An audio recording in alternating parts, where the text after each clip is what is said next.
Good afternoon. Thank you for taking a few moments with me in the Word today. I want you to go with me to James chapter 1 and verse 2. It says, "My brethren, count it all joy when you fall into divers temptations." Or it could read this way, "My brethren, count it all joy when you come up against opposite pressure." And why would we count it all joy?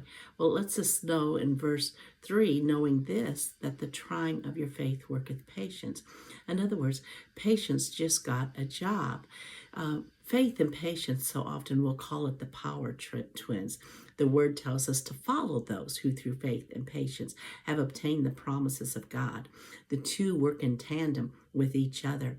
And it says that when you come up against opposite pressure, patience just got employed. Patience will take your faith and it will carry it to the destination. Patience is like the cruise control to faith.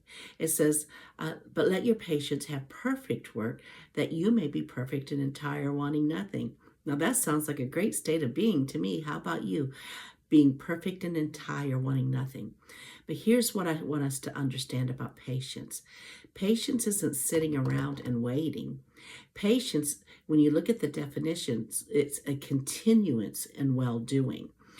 It's really a military term that no matter what the opposition is, no matter what it looks like, no matter what it sounds like, no matter what it feels like, you just keep going. So what are you believing God for? What word do you have regarding that? He always has a word for you. In fact, he says that if any of you lack wisdom, let him ask of God, that giveth to all men liberally and upbraideth not, and it shall be given him. So when you're fighting a good fight of faith and you're not quite sure what the promise of God is for that opposing situation, or you don't know what you're supposed to say or that next step, he said, ask God and he will tell you. And now that you know you have that wisdom, you take your faith in that wisdom and you keep saying what God said to say. You keep doing what God said to do. You don't back off no matter what it looks like or sounds like, because the word says we walk by faith and not by sight. In other words, that word sight means all the physical senses.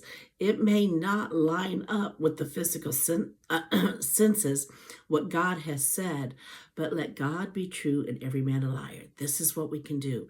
When we got a word from God, when he's told us what to say, when he's told us what to do, we can stick with that word no matter what, and patience is going to bring it into its destination. I love you, and I look forward to being with you the next time.